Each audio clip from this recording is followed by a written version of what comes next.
오늘 우리에게 주신 하나님 말씀 같이 봅니다. 창세기 32장 20절부터 31절까지 말씀이에요.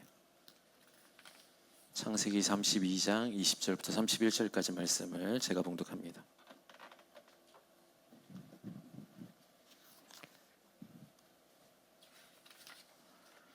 또 너희는 말하기를 주의 종 야곱이 우리 뒤에 있다 하라니, 이는 야곱이 말하기를 내가 내 앞에 보내는 예물로 형의 감정을 푼 후에 대면하면 형이 혹시 나를 받아주리라 함이었더라. 그 예물은 그의 앞서 보내고 그는 무리 가운데서 밤을 지내다가 밤에 일어나 두 아내와 두 여종과 11 아들을 인도하여 야복나루를 건널세 그들을 인도하여 시내를 건너가게 하며 그의 소유도 건너가게 하고, 야곱은 홀로 남았더니 어떤 사람이 날이 새도록 야곱과 씨름하다가 자기가 야곱과 이기짐을 못함을 보고 야곱의 허벅지 관절을 치매 야곱의 허벅지 관절이 그 사람과 씨름할 때에 어긋났더라. 그가 이르되 날이 새려 하니 나로 가게 하라. 야곱이 이르되 당신이 내게 축복하지 아니하면 가게 하지 아니하겠나이다. 그 사람이 그에게 이르되 내 이름이 무엇이냐? 그가 이르되 야곱이니이다. 그가 이르되 내 이름을 다시는 야곱이라 부를 것이 아니요 이스라엘이라 부를 것이니 이는 네가 하나님과 및 사람들과 겨루어 이겼음이니라. 야곱이 청하여 이르되 당신의 이름을 알려주소서. 그 사람이 이르되 어찌하여 내 이름을 묻느냐 하고 거기서 야곱에게 축복한지라. 그러므로 야곱이 그곳 이름을 브니엘이라 하였으니 그가 이르기를 내가 하나님과 대면하여 보았으나 내 생명이 보존하였다 함이더라. 그가 브니엘을 지날 때 해가 돋았고 그의 허벅다리로 말미암아 절었더라. 아멘. 따라합니다. 문제를 돌파해내는 믿음. 이 시간이 말씀을 통하여서 우리의 문제가 다 주님 안에서 해결받고 돌파되어지는 모든 삶이 되기를 주님의 이름으로 소망합니다. 아프리카 대상의 미국인 선교사 한 분이 아프리카에 머물며 선교 활동을 했습니다. 하루는 어떤 사람이 독수리 새끼를 주워다가 닭장에서 키우게 된 걸 보게 된 거예요. 그래서 이 독수리가 이제 어미를 잃어버려서 새끼니까 잘 돌봐줬습니다. 닭장에서 지냈던 이 독수리가 이제 어느 정도 성장을 했어요. 그래서 이 주인이 이 독수리를 이제 날려보내려고 꺼내서 던졌습니다. 그러자 이 독수리가 퍼드덕 하더니 날지 못하고 땅에 떨어지는 거예요. 그래서 이 선교사님이 이렇게 보다가 이 독수리가 이제 더 이상 날지 못하나? 라는 생각을 하다가 주변의 조류 전문 학자를 찾아가게 됩니다. 그랬더니 이 조류 학자가 얘기하기를 독수리는 어떤 상황에서든 공중을 향해서 날 수 있습니다 라고 이야기해 줬고, 이 조류 학자가 독수리를 가지고 높은 산 험한 지형으로 올라가기 시작합니다. 산 꼭대기 정상의 절벽에 이르러서 그 독수리를 던진 거예요.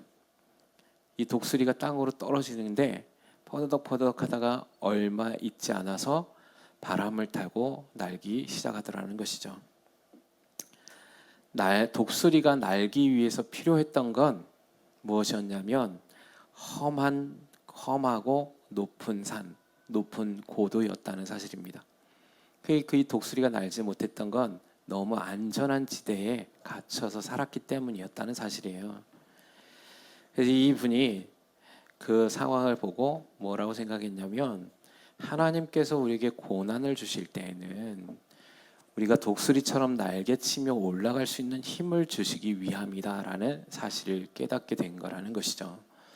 여러분, 우리에게 하나님이 고난을 허락하실 때는 우리가 감당할 수 없는 그런 어떤 험한 지역으로 올라가라고 명령하실 때는 하나님이 우리가 어떤 존재인지, 우리가 진짜 어떤 힘을 갖고 있는지, 우리가 어떻게 이 세상에서 살아낼 수 있는지에 대한 것들을 깨닫기 위함이라는 사실을 믿기를 주님의 이름으로 소망합니다. 그러면 우리는 오늘 이 시간 이 말씀을 통하여서 그럼 이 믿음 이 상황 가운데서 그런 어떤 문제들과 어려움에 직면해 있을 때 그러면 이 힘을 어떻게 얻어낼 수 있는지, 우리에게 고난만 주어졌다고 해서 문제를 돌파해낼 수는 없거든요. 그럼 이것을 돌파해낼 수 있는 방법은 무엇인지 오늘 시간 그것을 잠깐 나누는 시간을 갖도록 합니다. 오늘 창세기 32장에는 한 사람에 대해서 소개하고 있죠. 그의 이름은 야곱입니다. 우리가 예전부터 야곱에 대해서 자세히 다루었었는데 이 야곱이라는 인생 한마디로 고난의 연속이었잖아요. 그럼에도 불구하고 이 야곱은 오늘 본문의 창세기 32장에 보니까 이가 하나님으로부터 이름이 바뀌어졌고 그의 이름이 이스라엘이라는 이름으로 바뀌어졌으며 그의 뜻은 사람과 및 하나님과 겨루어 이긴 자다라고 말씀해 주셨다는 사실이죠.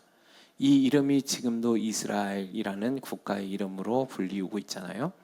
그 이스라엘이라는 이름은 오늘 성경의 말씀에서 이야기한 것 같이 하나님과 및 사람들과 겨루어서 이긴 사람이란 뜻입니다. 그러니까 이 이스라엘이라는 뜻은 승리자, 이긴 자라는 뜻이죠. 결코 어떤 상황 가운데서도 실패하지 않고 주저앉아 있지 않는 그 이름을 바꾸어 주시게 된 것이 바로 야곱의 인생이었는데, 야곱의 인생 이렇게 되돌아보면 그 삶은 우리가 경험했던 것 이상의 고통과 고난을 경험했던 삶을 살았던 걸 우리가 잘 알고 있죠. 그럼 야곱은 어떻게 이 과정 안에서 그의 문제를 해결받고 돌파해낼 수 있었는가? 그리고 그의 그 믿음의 원천은 어디에 있었는가라는 것을 성경이 이야기하고 있더라는 것입니다. 자, 오늘 창세기 32장의 첫 본문의 1절부터는 우리가 여기는 읽지 않았는데 먼저 이렇게 얘기해요. 야곱이 세일 땅 에돔들에 있는 형 에서에게로 자기보다 앞서 사자들을 보내기 시작합니다. 왜냐하면 야곱이 이제 그 땅을 지나가야 하니까 형 에서가 두려웠었거든요. 그런데 그 땅을 지나가기 전에 먼저 하나님은 이 야곱에게 어떠한 것을 보게 해주냐면 32장 1절 2절에 보니까 이렇게 얘기합니다. 야곱의 길을 가는데 하나님의 사자들이 그를 만난지라 야곱이 그들을 볼 때에 이르기를 하나님의 군대라 하고 그 땅 이름을 마하나임이라 불렀더라, 이렇게 얘기합니다. 그러니까 하나님은 야곱을 통해서 많은 환상들을 보여주시거든요. 근데 그 환상들을 보고 그냥 일반적인 사람의 시선으로 보지 못하는 일들을 많이 보았단 말이죠. 근데 그것 중에 하나가 하나님의 군대를 본 거예요. 자기가 걸어가는 길에서. 여러분, 이러한 메시지, 이러한 뜻은 하나님이 야곱과 함께 한다는 뜻입니다. 근데 야곱이 이 사실을 알아채지지 못해요. 그게 결국 어떻게 됐냐면 그걸 보고 나서 잊는 거예요. 잊혀져요. 그리고 난 다음에 세일 땅 에돔 들에 있는 형 에서에게 무엇을 가지고 나가냐면 자신의 방법을 선택하는 거예요. 어떻게 하냐면 이렇게 얘기합니다. 사자들을 보내요. 그러니까 자기 종들을 먼저 에서에게 보낸 거죠, 형에게. 그리고 나서는 뭐라고 얘기하냐면 이렇게 얘기하라고 얘기합니다. 너희는 내 주 에서에게 이같이 말하라. 주의 종 야곱이 이같이 말하기를 내가 라반과 함께 거류하여 지금까지 머물러 있었사오며 내게 소와 나귀와 양떼와 노비가 있으므로 사람을 보내어 내 주께 알리고 내 주께 은혜 받기를 원하나이다라, 이렇게 얘기하라고 합니다. 자, 이거는 누구의 방법이냐면 야곱의 방법이죠. 그러니까 야곱이 하나님의 은혜 안에서 많은 것들을 경험했는데 야곱은 문제가 닥치니까 자신의 방법과 자신의 계획을 따라서 선택하더라는 거예요. 그 방법이 뭐냐면 먼저 확신할 수 있게 종을 보내는 거죠. 형 에서인 형에게 내가 이제 그쪽 땅을 지나갈 건데 내가 외삼촌 라반의 집에 있었고 그로 인하여서 많은 자식들 또 많은 종 많은 것들을 얻어서 이제 이 땅 가운데 지나가려 합니다 라고 이야기한 거죠. 그러면서 뭐라 하냐면 내가 당신 형 에서에게 은혜를 받게 하기를 원합니다 라고 이야기했는데 이 형이라는 에서를 형으로 부르지 않고 주라고 칭해요. 엄청 높이는 거죠. 자, 그러면 형의 그 상황과 마음을 좀 잘 알아보고 그의 마음이 어떤지를 알려달라고 종을 보냈는데 그 종이 이렇게 얘기하는 거예요. 6절에 보면 사자들이 야곱에게 돌아와 이르되 우리가 주인의 형 에서에게 이른즉 그가 400명을 거느리고 주인을 만나려고 오더이다, 이렇게 얘기합니다.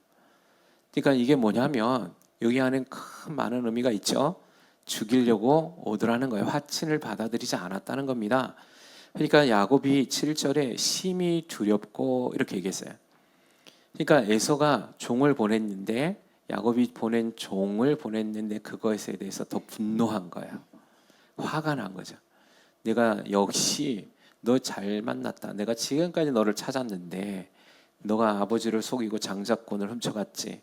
내가 그때 얘기한 것처럼 너 내가 만난다. 내가 너를 죽이겠다라는 결단을 하고 살았던 거죠. 결국 400명의 군대를 이끌고 쫓아오기 시작했습니다. 그러자 야곱이 어떻게 하냐면 두려워했어요. 여러분 야곱의 모습을 보면 우리의 모습하고 똑같아요. 항상 뭐냐면 두려우면 뭐 합니까? 정신을 바짝 차려요. 긴장을 하죠. 그래서 그때부터 머리를 굴려요. 계속 계산하는 거예요. 자신의 방법을 계속적으로 찾아요. 그러면서 어떻게 하냐면 이 말씀을 잘 알겠지만 자기가 갖고 있는 이제 재물을 공수하려고 합니다. 세 떼로 나누죠. 엄청난 동물들, 수백 마리의 동물들을 세 떼를 나눠서 먼저 보내는 거예요. 왜? 그 예물을 주면 형 에서의 마음이 돌아서진 않을까. 이게 야곱이 급박한 상황에 처해 있었던 자신의 처세술이었어요. 어디로 갈 데가 없잖아요. 뒤로 가면 라반의 집이잖아요. 앞으로 가면 에서가 있는 땅을 지나가야 되는 거죠. 뒤로 갈 수도 없고 앞으로 갈 수도 없는 그 길목에서 야곱은 자신이 꾀를 내고 자신이 계획하고 가장 좋은 방법은 이것이야 라고 선택한 것이 자신의 재물을 형 에서에게 바치는 거였다는 거죠. 저와 여러분이라면 어떨까요? 뭐 다를 바 없지 않을까요? 죽게 생겼는데 자기까지 지금까지 살아오면서 모은 재물이 무슨 소용이겠나, 그죠?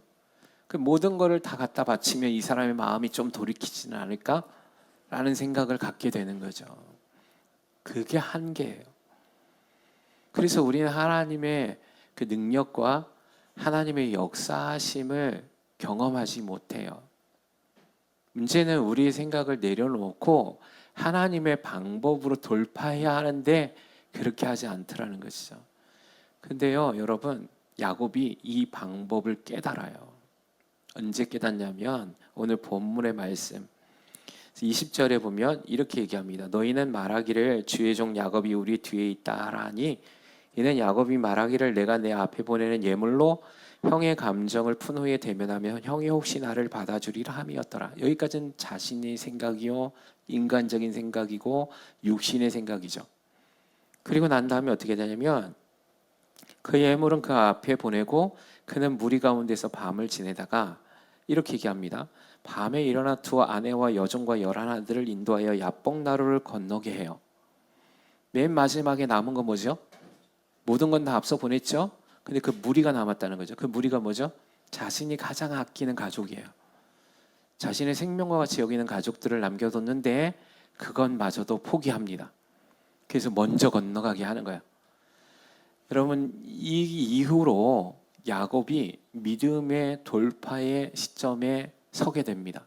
자, 먼저 어떻게 하냐면 이렇게 얘기합니다. 24절의 말씀이 중요한데 야곱은 홀로 남았더라 라는 거예요. 여러분, 하나님께서 모든 문제를 돌파해내게 할 수 있는 믿음 가운데 인도할 때 어떻게 하시냐면 홀로 있게 해요. 홀로. 내가 의지할 수 있는 그 모든 것들을 끊어내게 하신다는 거예요. 그걸 끊어내야 돼요. 할렐루야. 여러분과 제가 하나님 앞에 독대해야만 해요. 아니면 그 상황이 돌파해낼 수가 없어요. 내가 조금 손톱만큼이라도 누군가 의지할 만한 믿음 또는 마음이 있잖아요. 그러면 돌파하지 못해요. 그래서 하나님은 철저하게 홀로 있는 야곱을 만든 거예요.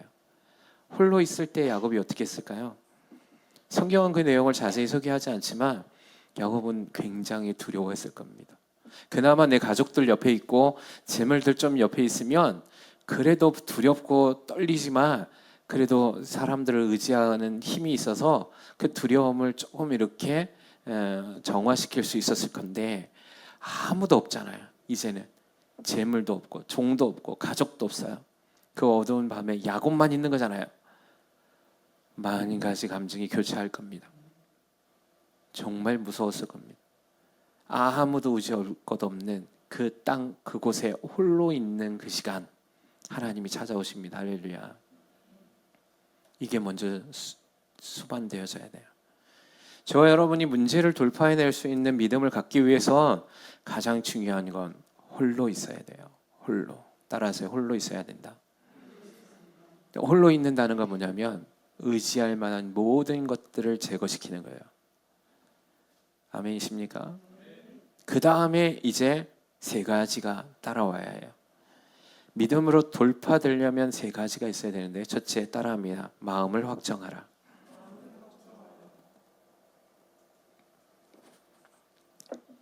시편 57편에는 다윗이 시편의 고백이 이렇게 얘기해요. 시편 57편의 다윗의 시는 사울을 피하여 굴에 있었을 때에 쓴 다윗의 고백입니다. 7절에 보면 이렇게 얘기합니다. 하나님이여 내 마음이 확정되었고 내 마음이 확정되었사오니 내가 노래하고 내가 찬송하리이다. 할렐루야. 뭐 해야 되냐? 여러분의 마음을 주께로 확정해야 된다는 거예요. 아멘이십니까? 여기 확정하다라는 히브리어 원어의 뜻은 결정하다, 세우다, 확립하다라는, 확고하게 하다, 견고하게 하다라는 거예요. 어떤 상황, 여러분 다윗이 놀라운 건 뭐냐면 자신의 상황이 도망자의 신세였잖아요. 사울을 피해서 굴에 있을 때 쓴 시란 말이에요. 이 사울을 피해서 굴에 있을 때 이 다윗도 죽음의 앞에 직면해 있을 때거든요. 그럼에도 불구하고 다윗이 그 믿음으로 돌파할 수 있었던 원동력이 첫 번째는, 여러분 다윗은 의지할 만한 사람들이 많이 있었습니다. 자신을 따라왔던 400명의 군사들도 있었어요. 다윗은 할 수만 있으면 모든 것들을 동원해서 사울과 대적할 수 있는 힘이 있었습니다. 근데 다윗은 그런 것들을 철저하게 의지하지 않고 오직 뭐만 의지했냐면 하나님 앞에서 자신의 믿음과 마음이 결정되기를 소망했다는 사실이에요. 그래서 그의 마음이 시편 57편에 뭐라고 얘기하냐면 하나님이여 내 마음이 확정되었습니다. 어떤 게? 내가 어떤 상황에 있을지라도, 내가 어떤 고난이 있을지라도, 내가 어떤 문제가 있을지라도 세상을 의지하지 않고 오직 내 마음이 주께로만 고정되기를 결단합니다라는 믿음의 고백이라는 사실이, 할렐루야. 여러분 문제에 직면해 있을 때 우리는 어떻게 하냐면 늘 우리의 생각을 동원해요. 아니면 우리가 의지할 만한 경험들을 찾아내요. 그런데요, 여러분 그 문제를 해결한, 다윗이 그 문제를 해결할 수 있었던 원동력, 야곱이 오늘 이 시간 에서 앞에서 그 문제를 돌파하게 할 수 있었던 그 원동력은 그의 마음을 하나님께 고정시켰다는 거예요. 야곱이 야복강에서 홀로 있을 때에 그가 했던 첫 번째는 하나님만을 바라보는 거예요. 그의 마음이 흔들리지 않도록 잡기를 원하는 거예요. 왜? 할 수 있는 방법은 다 동원했으니 안 된다는 사실을 철저하게 깨달은 거죠. 그래서 뭘 하기로 결정하냐? 하나님만 붙잡는 거예요. 그의 마음이 고정되기 시작하는 거예요. 사랑하는 취하는 교회 성도 여러분, 여러분의 믿음으로 돌파되길 주님의 이름으로 소망합니다. 여러분의 그 모든 상황이 돌파될 줄 믿으시기 바랍니다. 그러면 그것을 하기 위해서 우리가 뭘 해야 되느냐? 하나님 앞에 문제를 바라보는 게 아니죠. 상황을 바라보는 게 아니에요. 주변에 있는 소리들에 반응하는 게 아니에요. 오직 어떻게 하는 겁니까? 무릎을 꿇는 자리, 하나님 앞에 마음을 확정하는 것이 가장 중요한 것이라는 거예요.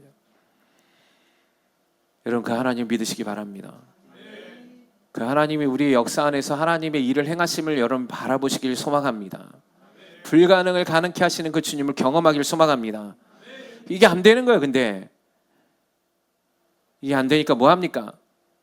자신의 감정에 사로잡히고 휘말리는 거죠. 두려워하는 겁니다. 무서워하는 겁니다. 걱정하고 염려하는 겁니다. 돌파되지 않으니까 몸부림치는 거예요. 지식으로는 알아요. 머리로는 안다고 우리가. 삶에 적용이 안 되니까 세상 사람들과 별반 다름없는 삶을 살아가는 거예요. 아니 어쩌면 세상 사람들보다 더 어려운 삶, 더 힘든 삶을 살아가는 거예요. 이것도 못하고 저것도 못하는 마음을 확정하는 거예요.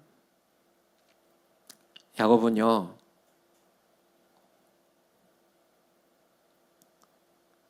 여기 보면 천사와 씨름하잖아요. 씨름한데 천사가 그만하자 얘기할 정도로 그의 마음을 확정시켜 버립니다. 아니요, 당신이 나를 축복하지 아니하면 아무것도 할 수 없으니까 당신이 나를 축복해야만 합니다. 여러분, 야곱이 붙잡고 끝까지 씨름했던 건 자신들이 보낸 종들, 자신이 보낸 예물이 아니었단 말이에요. 그 시간에 그건 아무것도 아니라는 사실을 깨달은 거예요. 자신의 생명을 살리게 하시는 분은 하나님이라는 사실을 바라본 거라고요. 아멘이십니까? 우리를 살리시는 분은 주님이심을 믿으시기 바랍니다. 우리의 모든 문제를 해결하시는 분은 주님이심을 믿어드리기를 주님의 이름으로 소망합니다. 그 믿음을 가져야죠. 주님이 가장 안타까워하는 거, 이 믿음 없이 사는 거예요. 주님 옆에 계시는데 주님 붙잡지 않는 거죠. 주님이 나와 함께 하시는데 그 마음을 확정시키지 않는 거예요. 내가 주님 없이는 살 수 없습니다. 내가 주님 앞에 무릎을 꿇고 다른 것은 보지 않겠습니다. 귀 기울이지 않겠습니다. 나의 시선을 다른 데로 돌리지 않겠습니다. 나의 마음을 빼앗기지 않겠습니다. 라는 결단이 있어야 되는데 그러지 못하더라는 거죠. 그러나 여러분 걱정하지 마십시오. 오늘 이 시간 이 말씀을 들을 때 주님 우리와 함께 하심을 믿으시고 이 선택은 우리에게 있습니다. 내가 주님 앞에 마음을 확정할 것인가? 아니면 내가 내 삶의 모든 걸 짊어지고 내가 주인이 되어 살아갈 것인가? 그러나 오늘 이 시간 이 말씀을 듣는 저와 여러분의 삶에서 다윗처럼 야곱처럼 우리의 마음을 확정시키는 우리 모두가 되길 주님의 이름으로 소망합니다. 두 번째는 따라합시다. 겨자씨 같은 믿음만 있으면 됩니다. 네. 문제를 돌파해내는 두 번째 비결은 겨자씨 믿음이에요. 여러분, 주님이 우리에게 엄청난 믿음을 요구하는 게 아니에요. 어떤 믿음? 겨자씨 믿음이죠. 여러분, 우리가 잘 알고 있듯이 겨자씨는 눈에 잘 안 보일 정도로 작아요. 여러분, 그 믿음이 있느냐라고 질문하는 거예요. 너희 안에. 마태복음 17장에 보면 이렇게 얘기하거든요. 이때 제자들이 조용히 예수께 나와 이르되 우리는 어찌하여 쫓아내지 못하였나이까 하니 주님이 이렇게 얘기합니다. 이르시되 너희 믿음이 작은 까닭이니라. 진실로 너희에게 이르노니 만일 너희에게 믿음이 겨자씨 한 알만큼만 있어도 이 산을 명하여 여기서 저기로 옮겨지라 하면 옮겨질 것이요 또 너희가 못할 것이 없으리라. 할렐루야. 여기에 보면 주님이 말씀하시는 믿음이 작은 까닭이다라는 이 작다라는 히브리의 원문에는 믿음이 없다라는 뜻이에요. 그래서 주님이 너희에게 뭐라고 얘기하면 우리에게 겨자씨 이 작은 한 알만 있으면 너희는 할 수 있다는 거예요. 왜 안 일어나냐? 왜 능력이 안 나타나냐? 예수님께 제자들이 질문했단 말이야. 그랬더니 예수님이 하는 말이 너희의 믿음이 없잖아 라고 얘기한 거예요. 너희 믿음이 없어. 그래서 안 된 거야. 여러분, 천국의 비유에 대한 말씀도 이 겨자씨 비유를 많이 하십니다. 천국은 이와 같으니 라고 얘기해요. 여러분, 겨자씨는 눈에 보이지 않죠. 근데 그 겨자씨가 나중에 어떻게 됩니까? 겨자씨가 커져서 나무가 되거든요. 그게 한 3m까지 자란대요. 그래서 거기에 새들이 와서 거기에 둥지를 틀기도 하고 거기서 쉼을 얻기도 해요. 천국은 이와 같다라고 얘기하고요. 믿음도 이와 같은 것이야 라고 얘기합니다. 즉 뭐냐? 너희 안에 진짜 보이지 않는 것 같은 믿음 한 알이 있으면 그 믿음은 생명을 갖고 있다는 뜻입니다. 할렐루야. 잘한다는 거예요. 여러분, 믿음을 돌파할 수 있는 믿음은 우리가 생각하는 영적인 큰 권능을 행사하는 믿음이 아니에요. 작은 것 하나, 뭡니까? 내 상황에서 일어나는 일들을 해결해 주실 거라는 그 작은 믿음 하나에서 출발하는 거야. 할렐루야. 그게 없는 거야. 그래서 주님이 탄식한 거야. 너희 믿음이 없어. 믿는다면 너희는 그 한 걸음을 떼야만 돼. 믿는다면 그 한 걸음이 너희가 내 앞에 나와 무릎을 꿇는 것이 돼야 돼 라고 얘기하는 것이죠. 이게 안 되니까 주님 앞에 마음을 확정시키지 못하는 거예요. 확정한다는 거의 행동은 뭡니까? 무릎을 꿇어야죠. 의지하는 게 아니에요. 다른 것을.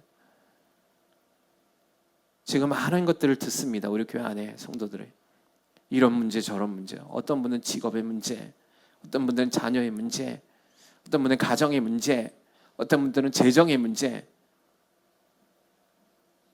근데 제가 이렇게 보면 자신의 방법으로 해결하려고 막 뛰어다녀요. 하다가 안 되면 그때서야 상담을 요청해요.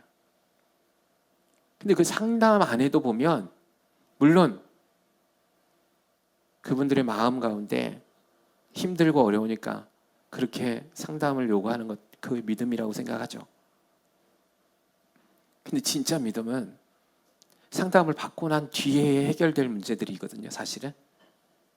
근데 많은 분들이 상담을 받고 나서 다시 자기 자리로 돌아가서 자기들이 해결하는 방법을 선택하더라는 거예요. 상담을 받거나 아니면 이 문제에 대해서 이렇게 조언을 해드리면 정말 적은 수의 분들만이 하나님 앞에 무릎을 꿇더라는 거예요. 근데 놀라운 건 뭔지 아십니까? 그렇게 하나님 앞에 무릎을 꿇는 그 작은 믿음의 선택이 기적을 만들어내더라는 거예요. 할렐루야. 사랑하는 지혜하는 교회 성도 여러분, 그러면 이 땅을 우리의 힘으로 살아갈 수 없습니다. 이 땅에서의 모든 삶의 영역 안에서 우리의 힘으로 한계가 있습니다. 그러니 오늘 우리는 이 말씀을 들으며 전능하신 하나님 앞에 우리의 마음을 확정하고 그분이 우리에게 주시고자 원했던 이 작은 겨자씨와 같은 믿음을 갖기를 소망해야 합니다. 그리고 그 자리에 한 걸음을 내딛는 그 시작은 주님만을 의지하고 무릎을 꿇는 거죠. 그것이 믿음을, 문제를 돌파해내게 하는 믿음의 비결이라는 사실을 여러분 믿어야 된다는 겁니다. 아멘이십니까? 왜 우리는 믿음의 선진들을, 성경의 수많은 사람들을 배우기를 원한다고 얘기하면서 그들의 삶 속에서 실천되어진 이 믿음은 적용하지 않는지 점검해야 합니다. 성경의 66권 전체가 하나님의 방법으로 일하신 역사밖에 없습니다. 사람의 힘으로 된 능력이 하나도 없습니다. 죽은 자를 살려내는 것이 우리의 힘으로 할 수 있겠습니까? 홍해 바다를 가르는 것이 우리의 능력으로 할 수 있겠습니까? 여러분, 이 능력은 오직 주님께로부터만 나오는 것임을 믿어드리길 주님의 이름으로 소망합니다. 우리의 그 큰 문제들이, 산과 같은 문제들을 해결하는 건 우리의 힘으로 할 수 없다는 것을 깨달아야 된다는 것이죠. 여러 가지 삶의 문제를 통하여서 자꾸만 잔머리를 굴립니다. 내 힘으로 하려고 하는 거죠. 분노합니다. 통제하려고 합니다. 여러분, 주님은 분노하시지 않습니다. 주님은 통제하지 않습니다. 아멘이십니까? 그런데 그 안에 강함이 있으시잖아요. 이걸 온유함이라 그래요. 여러분, 우리 모두에게 하나님이 이 능력을 허락하고 계신 믿으시기 바랍니다. 여러분, 우리에겐 이 능력이 있어요. 주어져 있다고요. 우리가 보이지 않는 세계에서 이 영적인 능력들이 우리 앞에 있단 말이에요. 근데 이걸 내 것으로 취하느냐 아니냐는 우리의 문제예요. 어떤 사람은 이걸 취하더라는 거죠. 천국을 소망하는 사람들은 이걸 소망하는 거예요. 그저 호울 좋게 주일에 와갖고 이 자리에 앉아있다가 말씀 한번 듣고 돌아가며 상황 가운데서는 아무런 능력이 없는 삶이 아니라 이걸 이루어가는 것을 능력이라고 얘기하는 거죠. 그래서 문제를 돌파해내는 다윗처럼, 야곱처럼, 믿음의 선진들의 삶처럼 우리도 그렇게 그 능력을 소유할 수 있어야 된다는 것입니다. 마지막 세 번째는 믿음을 돌파해내는 믿음의 세 번째, 따라합니다. 믿음으로 한 걸음을 내딛는 것입니다. 누가복음에 보면 시몬에 대한 이런 얘기가 나옵니다. 시몬이 대답하여 이르되 선생님이여 우리들이 밤이 새도록 수고하였을 때 잡은 것이 없지만은 말씀에 의지하여 내가 그물을 내리리이다. 할렐루야. 베드로가 고기를 한 마리를 잡은 적이 없는데 자기의 이성, 자기의 경험, 자기의 직업관, 자기의 삶의 모든 통틀어서 망라한 모든 것을 동원해도 말 같지 않은 소리를 한 예수님의 말씀을 의지했다는 거죠. 자, 여기까지 할 수 있습니다. 그래, 내가 믿어. 내가 마음이 확정했어. 그래, 내가 겨자씨 한 알과 같은 믿음을 내가 소유하기로 결정했어. 여기까지 할 수 있다는 거죠. 가장 중요한 게 뭔지 아십니까? 행하는 삶이에요. 따라서 행하는 삶. 베드로가 의지하여서 맞습니다. 주님 그 말씀 내가 의지합니다 라고 말만 하고 배를 띄우지 않았다면 기적은 일어나지 않습니다. 베드로는 말씀에 의지하여서 진짜 배를 깊은 곳으로 띄우는 거예요. 행해야 합니다. 저와 여러분의 삶에서 이 믿음이 돌파되어지는 마지막 중요한 건 행하는 거예요. 어떤 행함? 어쩌면 고면할 때 목사님, 사모님, 그건 말도 안 되는 소리입니다. 그건 일어날 수 없습니다. 불신하는 게 아니라 하나님께서 말씀하신다면 지금은 불가능해 보일지라도 그것이 이루어질 줄 믿습니다 라고 행하는 거예요. 그 일을. 아멘이십니까? 이런 자들이 기적을 만들어내는 거예요. 우리 교회가 이런 교회가 되길 주님의 이름으로 소망합니다. 참 감사한 건 우리 교회에는 상처도 많고 문제도 많은 분들만 보내주셨습니다. 할렐루야. 그런데요, 그래서 감사한 거예요. 왜? 이걸 역전시키기를 원하시니까. 할렐루야. 곳곳에서 역전시킨 승리의 승전가들이 들려와야 돼요. 오늘 이 말씀을 듣고 이 말씀을 땅에다 묻어두지 않게 주님의 이름으로 소망합니다. 이거를 10배, 20배, 30배로 하나님 앞에서 열매 맺는 삶이 되길 주님의 이름으로 소망합니다. 여러분 걱정하지 마십시오. 문제는 반드시 돌파되어집니다. 우리는 반드시 승리합니다. 우리는 반드시 이긴 자들임을 믿으시기 바랍니다.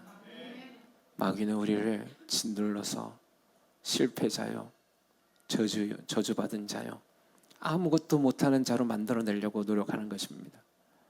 빼앗는 거죠. 줬다가 뺏는 겁니다. 상실감을 배가시킬 겁니다. 그래서 하나님을 원망하게 할 겁니다.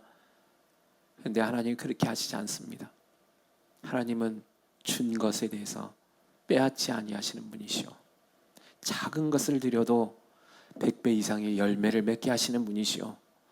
우리의 삶이 저주받고 죽어져가는 사망의 권세 아래 놓인 자라 할지라도 주님은 우리를 하나님의 양자요 생명을 주시는 자리로 옮겨주시는 분이심을 믿으시기 바랍니다.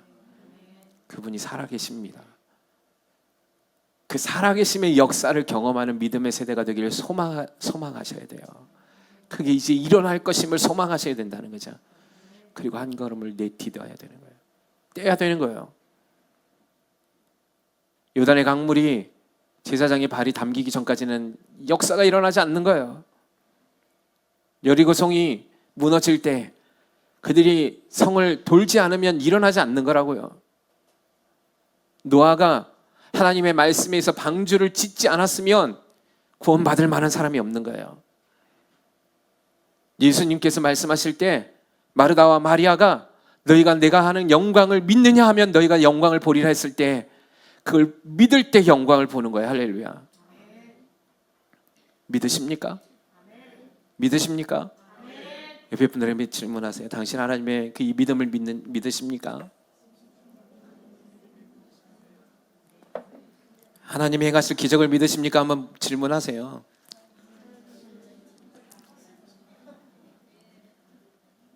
할렐루야. 이제 우리 교회는 승전가가 들려와야 돼요. 얼굴이 다크서클이 이만큼씩 내려와서는 안 되는 거지. 예? 얼굴이 환한 빛으로 바뀌어야 되는 거예요. 왜? 이 문제는 우리가 가져갈 문제가 아니잖아. 주님이 해결해 주실 문제잖아. 아멘이십니까? 여러분, 여러분의 삶에서 정말 문제가 있는데 누군가 와서 그걸 해결해 줄게 라고 약속해 준 사람은 어떨까요? 나에게 빚이 10억이 있는데 어느 날 어떤 사람이 와서 걱정하지 마시오. 내가 10억을 계좌 이체시켜 줄게요. 그럼 어떨 것 같아요? 걱정하겠습니까? 근심하겠습니까? 10억을 주신대. 주여 힘듭니다. 이럴 거예요? 아니잖아. 그의 삶은 행복해지잖아요. 걱정이 없는 거잖아요. 주님이 그렇게 하시려고 얘기하고 계시잖아요. 안 믿어드리는 거예요. 문제는. 그러니까 걱정이 되는 거지. 그러니까 믿음의 문제를 믿음으로 돌파해내지 못하는 거예요. 그러니까 자꾸 내 방법을 또 선택하는 거예요.